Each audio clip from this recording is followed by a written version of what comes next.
700 के नीचे हम और बैंक निफ्टी पे 36,400 के आसपास इस वक्त कारोबार हो रहा है। बड़ी ओपिनियंस बहुत ज़रूरी है ऐसे मौके पर जब पैनिक बाजार में बहुत ज़्यादा हो। गोल्डीलॉक्स प्रीमियम रिसर्च के गौतम शाह हमारे साथ बने हुए हैं। Morning Gautam, very warm welcome, always a pleasure to talk to you.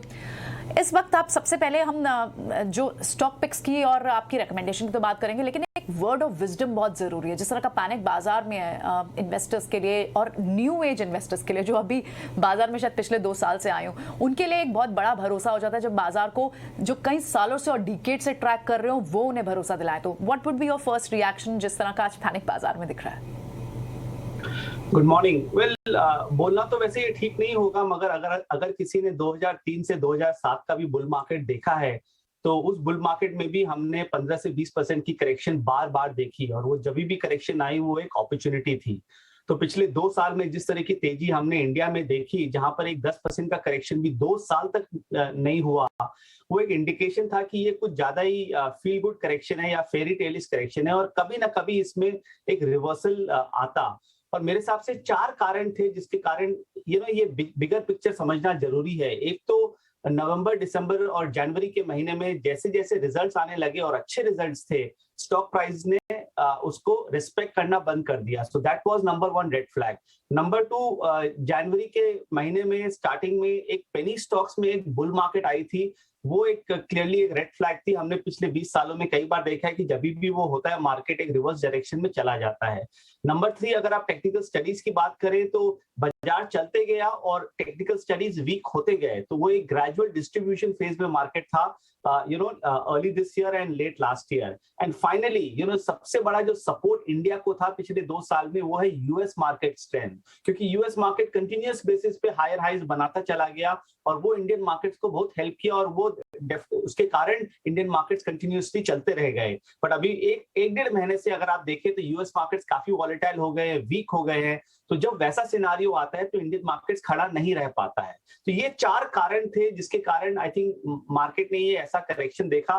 मेरे हिसाब से ये एक नॉर्मल है। आई थिंक जब भी पिछले 20 सालों में वॉर या ऐसी जियोपॉलिटिकल सिचुएशन आई है, चाहे वो इंडिया पाकिस्तान हो या यूएस कोरिया हो, वो हमेशा एक बाइंग अपॉर्चुनिटी रही है। तो इन्वेस्टर्स को तो इस लेवल्स पे डेफिनेटली खरीदारी करनी चाहिए। आई am not saying have a horizon of 3-5 months, have a horizon of 12 to 18 months, और आपको अच्छी रिटर्न्स मिलेगी क्योंकि रिस्क रिवॉर्ड काफी अच्छी हो गई है। मगर ट्रेडर्स को अभी वेट करना चाहिए क्योंकि उसमें एक जियोपॉलिटिकल सिचुएशन थोड़ी सी स्टेबलाइज हो जाए तब कमिटमेंट बनाना चाहिए। बट अगर आप लेवल्स की बात करें तो हमने हमेशा से कहा है कि 16,850 का एक बहुत इंपॉर्टेंट सपोर्ट है क्लोजिंग बेसिस पे। अगर आज हम इस लेवल के नीचे क्लोज करते हैं तो हो सकता है कि हम 16,000 तक जा सकते हैं, जो मेरे हिसाब से एक बहुत इंपॉर्टेंट बेस है।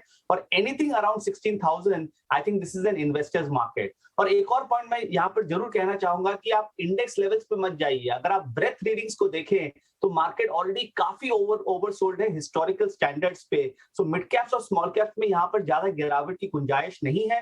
लार्ज कैप्स हो सकता है क्योंकि ग्लोबल सिचुएशन इतना फ्लूइड है, थोड़ी और करेक्शन अगले 3-4-5 दिन हो जाए। But I think this is a very good risk reward based buying opportunity. Gautam, good morning. काफ़ी अच्छी बात बोली आपने कि ये केस बन रहा था, ट्रिगर भले यूक्रेन ने किया हो, लेकिन case for a good correction तो बन ही रहा था। बैंक निफ्टी पे आपका क्या व्यू है और उसके कॉन्स्टिट्यूएंट्स पे गौतम, वो वहाँ पे आपको कहाँ पे अट्रैक्टिव रिस्क रिवॉर्ड लगता है, levels to watch out for on Bank Nifty? Ajay ji, एक चीज समझना बहुत जरूरी है कि कल तक अगर आप लार्ज कैप्स को देखें तो वो काफी अच्छे थे, काफी स्टेडी थे, खड़े थे। चाहे वो रिलायंस हो, टॉप बैंक्स हो, कैपिटल गुड स्टॉक्स हो, भारती हो, सारे स्टॉक्स खड़े थे। कोई बड़ी फॉल किसी large cap, major large cap में नहीं हुई थी। आज उसमें करेक्शन आ रही है क्योंकि निफ्टी इतना गिरा हुआ है, और उसका कारण यही है कि बैंक निफ्टी को संभाल के रखा था, क्योंकि पिछले 1 महीने में जब निफ्टी करेक्ट किया है, बैंक निफ्टी अभी भी अपने प्रीवियस लो से काफी ऊपर है। If I am not wrong 7 से 8% ऊपर है।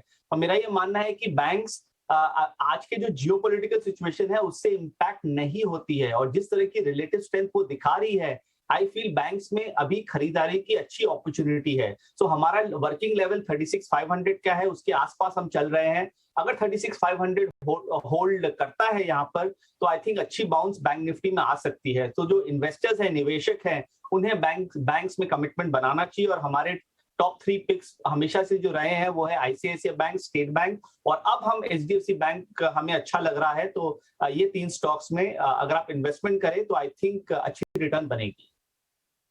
ऑलराइट, तो गौतम यानी एक बड़ा बेस बाजार बना सकता है 16,850 के आसपास क्लोजिंग बेसिस पे, ये इंपॉर्टेंट होगा इसे रीड करना।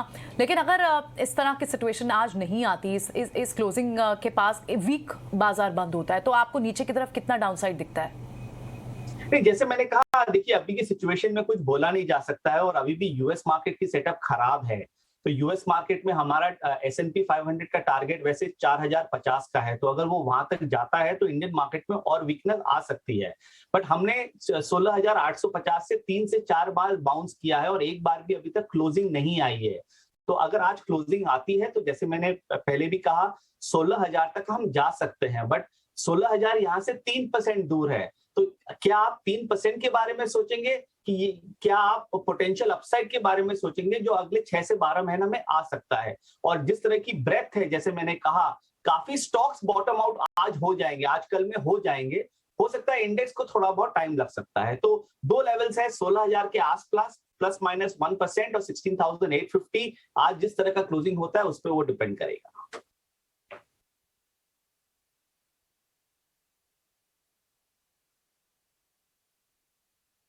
ठीक है, बिल्कुल। तो ऐसे में अगर हम यहाँ डाउनसाइड रिस्क कौन से स्पेस में आपको कम लगता है? आपको लगता है कि यहाँ पर इस गिरावट में, हालांकि अभी जिस तरह की सिचुएशन बनी है, शायद इन्वेस्टमेंट के व्यू से भी भले ही खरीदारी करने के मौके डिप्स पर एडवाइस किए जाते हो, लेकिन शायद थोड़ा कॉशियस होकर अब भी करनी चाहिए। लेकिन आपको सेफ बेट्स कहाँ दिखती हैं जहाँ पर आपको लगता है कि डाउनसाइड रिस्क लिमिटेड है? देखिए, काफी सेक्टर्स हैं अभी जो 6-8 महीनों के करेक्शन या कंसोलिडेशन से निकल रहे हैं। अगर आप मेटल्स की बात करें या ऑटो सेक्टर की बात करें, they have not done anything negative in the last 3 to 5 months, consolidation में रहे हैं और यहाँ पर मुझे डाउनसाइड कम लग रही है, तो रिलेटिव स्ट्रेंथ काफी अच्छा है। सो मेटल्स और ऑटो में पोजीशन बनाइए। और इसके अलावा आई थिंक रियल एस्टेट मुझे लगता है कि एक बड़ी स्ट्रक्चरल स्टोरी है। हमने पिछले इंटरव्यूज में भी डिस्कस किया, रियल एस्टेट इंडेक्स ने 70 से 80% का मूवमेंट देखा, उसके बाद ये 15% की करेक्शन ऊपर से आई है, बट यहाँ से ज्यादा डाउनसाइड नहीं है, क्योंकि अगर आप रियल एस्टेट इंडेक्स की बात करें तो 400 से 430 के बीच में बहुत बड़ा सपोर्ट है और वहां से ये इंडेक्स घूम सकता है। सो टॉप स्टॉक्स में इन्वेस्टमेंट कीजिए, मेरे हिसाब से ये बहुत अच्छी अपॉर्चुनिटी है रियल एस्टेट में पोजीशन बनाने के लिए। So metals, auto and real estate I think are my top picks on the sectoral front. और मैं यहाँ पर एक और सेक्टर या सेगमेंट ऐड करना चाहूंगा, वो है अनलॉक ट्रेड। क्योंकि देखिए, अनलॉक स्टॉक्स जो है पिछले 1-1.5 महीने में जब बाजार में इतनी बड़ी गिरावट आई, वो सब स्टेडी रहे हैं। तो ये और जिस तरह का कोविड का नंबर्स है और जैसे हमें लग रहा है कि कोविड होपफुली हमारी जिंदगी से चला गया, तो अनलॉक ट्रेड ने जिस तरह का मूवमेंट देखा पिछले 2 सालों में, अब लग रहा है कि अगले 2-3 साल वो चलेंगे। चाहे वो होटल स्टॉक्स हो, मल्टीप्लेक्स स्टॉक्स हो, आई थिंक बहुत बड़ी अपॉर्चुनिटी है। अनलॉक स्टॉक्स में हमारा फेवरेट तो इंडियन होटल्स हमेशा से रहा है और वहां पर मैं कमिटमेंट बनाने की रेकमेंड करूंगा। राइट गौतम, DLF और इंडिया बुल रियल्टी, ये 2 स्टॉक्स पे हमने पहले ही बात की थी और काफ़ी कुछ हुआ भी उसके बाद से। अभी आपको चार्ट्स पे क्या लगता है, अगर 1 से 2 साल का व्यू लें तो? देखिए, रियल एस्टेट इंडेक्स का प्रॉक्सी तो 2 स्टॉक है, वो है DLF और Oberoi reality. In fact Oberoi reality तो थ्रू आउट स्ट्रॉन्ग रहा है, तो हमें ये दोनों स्टॉक अच्छी लगती है। इंडिया बुल्स रियल एस्टेट भी हमें अच्छा लगता है, हमने रेकमेंड किया था। We started tracking this stock right from levels of 90 और वो 80-90 का स्टॉक ऑलमोस्ट 195 पे चला गया था इन अ मैटर ऑफ 6 मंथ्स। तो बहुत बड़ी तेजी आई थी और काफी स्टॉक्स ने 2x, 3x, 5x का मूव देखा 15 महीनों में। तो जो करेक्शन आई है, ऑब्वियसली जो न्यूज फ्लो अभी पिछले 1 हफ्ते में आया है उसके कारण हुआ है, बट 100-110 के लेवल पे इंडिया बुल्स रियल एस्टेट में ज्यादा डाउनसाइड लगता नहीं है। और अगर रियल एस्टेट इंडेक्स बाउंस करेगा तो आई थिंक ये तीनों स्टॉक्स अच्छे करेंगे। और इसके अलावा मैं 2 स्टॉक और ऐड करना चाहूंगा, वो है ब्रिगेड और प्रेस्टीज एस्टेट्स। राइट, तो गौतम को ये 3 स्पेस पसंद आते हैं। गौतम, ऐसे में एक सिनेरियो क्या इसे रिकॉन्सिडर किया जा सकता है या इस पर स्पेकुलेशन और अब एक्सपर्ट्स एक ऑल्टरनेट व्यू की तरह इसे देख सकते हैं? क्योंकि जाहिर तौर पर जब तक बाजारों में कोविड समय पर जब तक कंसर्न्स थे तो वहाँ लिक्विडिटी का एक फ्लो बना हुआ था, फेड की तरफ से अब टाइटनिंग की पूरी ऑलरेडी क्लियर स्टांस हो चुका है, लेकिन अब जिस तरह का पैनिक बाजारों में हो रहा है, इकोनॉमी इसको हर्ट कर रहा है, जियोपॉलिटिकल टेंशन, आपको लगता है कि यहाँ से फेड की तरफ से अपने जो एक्शन होंगे वो स्टेटस क्यों होंगे, या फिर हो सकता है कोई एक ऑल्टरनेट व्यू के तौर पे इसे देखे कि शायद कोई रिकॉन्सिडरेशन हो, रेट हाइक्स जिस पेस से होने थे उस पेस से ना हो? देखिए, जब करेक्शंस होती है तो एक्सक्यूज कहीं ना कहीं से निकल ही जाते हैं, और मैंने ये 2003 से 2007 की बुल मार्केट में काफी बार देखा कि मार्केट एकदम अच्छा चल रहा था, उसके बाद कहीं से एक कुछ एक्सक्यूज आ गई जिसके कारण बाजार में 15 से 20% की फॉल आई। और हमें ये भूलना नहीं चाहिए कि 2 सालों में मार्केट ने जिस तरह की तेजी देखी, 7,500 का इंडेक्स 18,600 हो गया, Nifty more than doubled in a matter of 18 months। ये एक नॉर्मल सिनारियो नहीं था, एक नॉर्मल रैली नहीं था। तो कहीं ना कहीं एक रिवर्स डायरेक्शन में मूव आना था। आई थिंक जो एक यूफोरिया था वो अब चला गया, जो एक क्राउडेड ट्रेड था वो चली गई है, लिक्विडिटी बना रहेगा। अभी भी 10 से 11,000 करोड़ का एसआईपी आ रहा है, लोग इन्वेस्ट कर रहे हैं ऑन बैड डेज, तो ये एक इंडिकेशन है कि लिक्विडिटी बनी रहेगी। यूएस मार्केट्स में जो होता है वो डेफिनेटली इंपैक्ट करेगा, बट यूएस में भी जिस तरह की अभी फॉल आई है वहां पर भी हम ओवरसोल्ड हो जाएंगे अगले एक हफ्ते में। सो आपने जो फैक्टर्स बोला उसके कारण ही बाजार गिरा, बट अब उसको लेके अब ये नहीं एक्सपेक्ट कर सकते हैं कि और मार्केट बड़ा यहां से जाएगा। Definitely 2022 is a challenging year, easy money चली गई है, आपको थोड़ा सा मेहनत करना पड़ेगा। You have to be in quality stocks, you have to be in structural stories, और अगर आप उस स्टोरीज में रहेंगे तो बाजार को टाइम नहीं लगता वापस आने में, और हमने ये देखा है पिछले 2 सालों में। याद दिलाई, एक स्टेप बैक लेते हैं गौतम। आपको याद है गल्फ वॉर, क्राइमिया वॉर या इवन 9/11 अटैक, उसके बाद कितने महीनों बाद ट्रेडर्स, चलिए इन्वेस्टर्स की बात करते हैं, वो कैसे रिवॉर्डेड हुए थे, और ऐसे में फेज जो है बाजार में अच्छे स्ट्रक्चरल स्टोरी लेनी ही चाहिए। अगर आप हमारे व्यूअर्स को थोड़ा बता सकें, क्योंकि कुछ लोगों को तो ऐसा लग रहा है कि एकदम बाजार खत्म ही हो जाएगा और पोजीशन लिक्विडेट करके जा ही रहे होंगे। नहीं, आई डोंट थिंक सो। देखिए, यहाँ पर मैं एक इंटरेस्टिंग पॉइंट मेंशन करना चाहता हूँ। मैं कॉलेज में था 2001, और 2001 के पीरियड में जिस दिन president of the United states of America ने कहा कि सितंबर 11 के बाद हम अटैक करेंगे, उसके 5 दिन बाद मार्केट बॉटम हो गया था। If I am not wrong, that was late 2001। So वो मुझे अच्छी सी याद है, और जिस दिन लॉकडाउन अनाउंस हुआ था मार्च 2020 में, उस दिन मार्केट बॉटम आउट हो गया था। तो जनरली मार्केट्स बैड न्यूज पे बॉटम आउट होते हैं। नाउ द क्वेश्चन इज, आज का जो न्यूज है, is it bad enough to trigger a bottom? मेरे हिसाब से यस, क्योंकि अगर आप ब्रेथ स्टडीज को देखें तो पिछले 5 महीनों में ऑलरेडी बड़ी करेक्शन आ चुकी है। Beneath the surface, on an average, stocks are down between 30 to 35%. It's just that the large cap stocks में उतनी बड़ी फॉल नहीं आई थी जो अब हो रहा है। तो बेस्ट कंपनीज, सबसे सॉलिड फंडामेंटली स्ट्रॉन्ग कंपनीज में अब करेक्शन आ रही है। तो लग रहा है कि ये एक सेलिंग क्लाइमैक्स है। One should not get carried away। अगर आप लेवरेज कर रहे हैं तब डेफिनेटली प्रॉब्लम है, अगर आप ट्रेडिंग कर रहे हैं तब डेफिनेटली प्रॉब्लम है, बट अगर आप अच्छे स्टॉक्स में इन्वेस्टेड है और इन्वेस्ट करना चाहते हैं तो आई थिंक अभी से लेकर 16,000 के आसपास तक आई थिंक इन्वेस्ट करना चाहिए। आज के मार्केट में आपको बहुत लोग आके बोलेंगे 10,000 हो जाएगा, 12,000 हो जाएगा। मेरा ये मानना है कि ऐसा कुछ होना नहीं है। आप मार्केट में बनी रहिए, जैसे ये जियोपॉलिटिकल सिचुएशन थोड़ी सी स्टेबलाइज होती है, things will get back on track.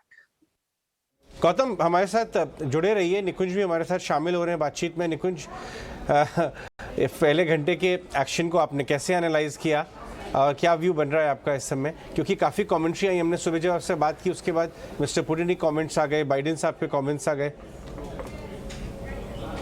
जी देखिए, जियो पॉलिटिकल कंसर्न्स की वजह से मार्केट गिर रहा है, और जियो पॉलिटिकल के अंदर कोई किसी प्रकार का हिस्टोरिकल डेटा मैप करके और हम बोलें कि क्या चेंजेस आने वाले हैं, बहुत मुश्किल है। हम बात कर रहे हैं रशिया यूक्रेन की, क्या चाइना और ताइवान के बीच में भी कुछ हो सकता है? क्या ये जो वीकेंड है उसके ऊपर हमें पता लग जाएगा कि भाई western power will only go for economic sanctions and they will not be a full blown military war? तो क्या मार्केट राहत की सांस लेगा? जो गौतम बात कर रहे हैं वही सही बात है कि गल्फ वॉर के पहले हमने देखा था मार्केट गिरा था, उसके बाद मार्केट उछला और 6 महीने के बाद काफ़ी एक नया हाई पर आ गया था। मगर उस समय सिचुएशन अलग थी, प्राइस लेवल्स अलग थे, उस समय जो गल्फ वॉर था उसका कॉन्सेंट्रेशन काफ़ी अलग था। तो मेरा ये मानना है कि हिस्टोरिकली जो हुआ है क्या वो फ्यूचर में भी वैसा होगा बोलना बहुत मुश्किल है, बिकॉज उस समय मुझे याद नहीं है फेड ने क्या करा था, मुझे उस समय याद नहीं है कि उस समय ब्याज दर का क्या इम्पैक्ट आया था, वैल्यूएशंस क्या थी। तो ये एक असमंजस का समय है अजय। इस असमंजस के समय में हालांकि हम हमेशा बोलते हैं कि फेयर लीजिए, मीडियम टर्म में कई फैक्टर्स में इंडियन इकोनॉमी को फ़र्क नहीं पड़ेगा, इंडियन बैंक्स को क्या फ़र्क पड़ेगा, कुछ नहीं पड़ेगा, इंडियन आईटी सेक्टर को क्या फ़र्क पड़ेगा, शायद कुछ फ़र्क नहीं पड़े।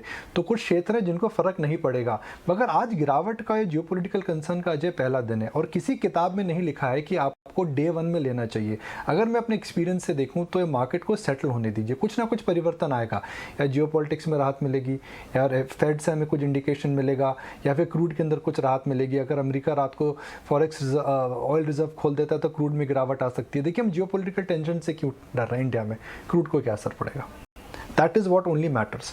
अगर क्रूड के अंदर अगर ईरान की डील हो जाती है, अगर क्रूड के अंदर ऑयल रिजर्व्स खोले जाते हैं तो क्या उससे एक टर्न आ सकता है। तो let's wait for it Ajay. पहले फॉल में जाना नहीं चाहिए, ये मेरा मानना है। सेकंड, जहाँ सब कैश लेवल्स की बात कर रहे हैं अजय, क्योंकि मार्केट गिर चुका है, इस समय कितने लोगों के पास कैश है, और अगर है तो क्या कैश प्रिजर्व करना चाहिए, यह आंसर लाया करेगा कि आप क्या लेना चाहते हैं और आप किस में जाना चाहते हैं। तो वो एक इम्पॉर्टेंट डिफरेंशिएटर है। मगर इस समय small and mid cap stock से दूर रहना चाहिए, बिकॉज वहाँ पर जो इस समय चेंज हो रहा है जो वो सेंटिमेंट ज़्यादा है, फंडामेंटल कम है। वहाँ पे लिक्विडिटी की कंसर्न्स है, वहाँ पर कोई बड़ा एचएनआई इन्वेस्टर आकर के 1 लाख शेयर भी कोई कंपनी का बेचेगा तो उसमें सर्किट डाउन आ सकता है। तो उस सेक्टर को अवॉइड करिए। इस समय आपको लार्ज कैप, आपको ऐसे सेक्टर्स में रहना चाहिए जो आपको पता है कि जियोपॉलिटिक्स का आपको इम्पैक्ट नहीं पड़ेगा। उन क्षेत्रों में आप रहेंगे तो आप आउट परफॉर्म करेंगे। मगर मेरा ये मानना है ये डे का पहला फॉल है जहाँ पे ग्लोबल स्केयर है, सिचुएशन इवॉल्व कर रही है, लेट इट सेटल डाउन। हमने सुबह ये बात कही थी, don't go against the mob को ड्रॉप यू। तो इस समय रैम्बो बनने की जरूरत नहीं है, ये मेरा मानना है। तो साइडलाइंस में बैठ के सब देखना चाहिए इस वक्त। Let this froth settle, let this storm settle, यही रहेगी राय इस वक्त निकुंज। लेकिन जो आपने एक बड़ी बात बोली, एक बार व्यूअर्स को फिर से एक बार वो याद दिला दें कि इंडिया को मेजरली फर्क कब पड़ता है। इंडिया को मेजरली फर्क पड़ता है जब क्रूड प्राइसेस टाइम हो जाते हैं, और 2 बड़े कंसर्न्स आपने बताए। तो यानी अगर ये 2 सिचुएशन के यूएस के सप्लाई बढ़ाने और ईरान न्यूक्लियर डील होने के चांसेस ये जब हो जाती है तो इंडिया के लिए क्रूड की सप्लाई, ग्लोबली क्रूड की सप्लाई बढ़ जाएगी और उसके चलते क्रूड प्राइसेस चेक हो जाएंगे। लेकिन इन दोनों चीज़ों की होने की संभावना कितनी है, या फिर इसमें कितना समय लग सकता है? बाजार क्या इस पॉसिबिलिटी को रीड करेगा? देखिए आज प्राइस एक्शन इतना खराब है तो आज सब प्राइस एक्शन पे ज़्यादा फोकस कर रहे हैं, और जब प्राइस एक्शन इतना खराब होता है, सेंटिमेंट खराब होता है, तो जाहिर है जो अच्छी चीज़ें वो दिखती नहीं है। जब प्राइस एक्शन अच्छा होता है जाहिर है जो ख़राब चीज़ें वो दिखती नहीं है, जैसा कि हमने इंटरनेट कंपनीज़ में देखा था। मैं स्टेटमेंट्स देख रहा हूँ एंड हम लोग स्टेटमेंट्स पे ही जा सकते हैं कि एक कॉमेंट आया मैंने देखा था जिसमें US administration has indicated that they could consider opening oil reserves. इन्होंने पहले भी खोले थे, तो जाहिर है कि जो क्रूड के प्राइसेस अगर ऊपर जाएंगे यह US पॉलिटिक्स को इम्पैक्ट करता है। US के अंदर 7% इन्फ्लेशन है। हम सब जानते हैं कि लोग महंगाई से डरते हैं, भले अमेरिका हो इंडिया हो। महंगाई की जो मार पड़ती है वह पॉलिटिकल पार्टीज़ को उसको प्रोटेक्ट करना पड़ता है। तो अगर आपको महंगाई कम करनी है, क्रूड की प्राइस कम करनी है, क्योंकि US एक्सपोर्टर है, तो क्या वहाँ पर कुछ हो सकता है। ईरान में थोड़े दिन पहले हमने वहाँ के चीफ नेगोशिएटर का एक ट्वीट देखा था जिसमें उन्होंने लिखा था कि भाई, जिसमें उन्होंने शेयर करा था कि भाई we are in the final lap of negotiating. तो अगर 10 से 15% ऑयल सप्लाई वापस आती है तो जाहिर है इसका इम्पैक्ट पड़ेगा ही पड़ेगा। रशिया को भी पता है कि ऑयल प्राइसेस अगर ज़्यादा रहेंगे कुछ हद तक तो उसका इम्पैक्ट डिमांड में पड़ेगा ही पड़ेगा।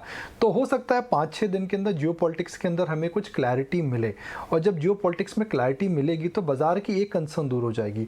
हो सकता है कि 15 जब अगली फेड बैठक होगी मार्च में एक सेंस आ जाएगा कि 3 या 4 किस प्रकार की रेट हाइक मार्केट इस समय फैक्टर इन कर रहा है।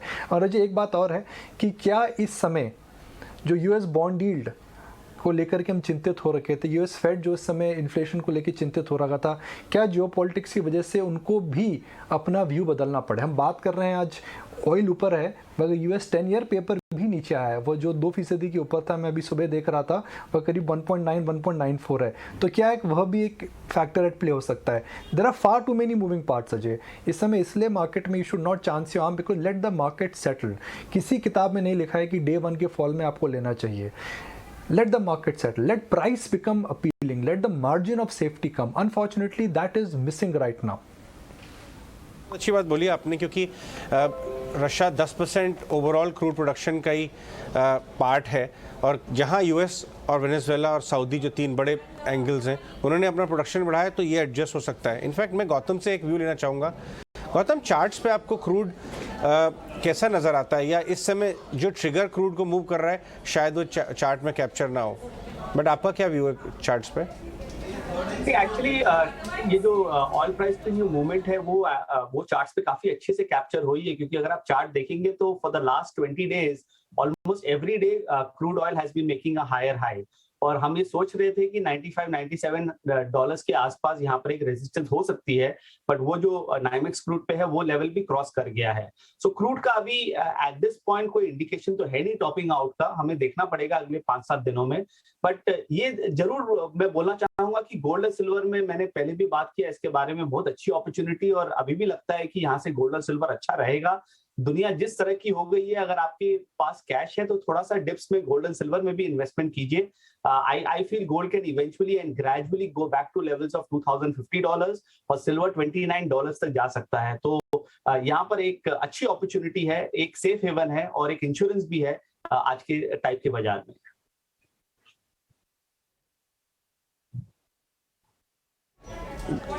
गौतम और निकुंज हमारे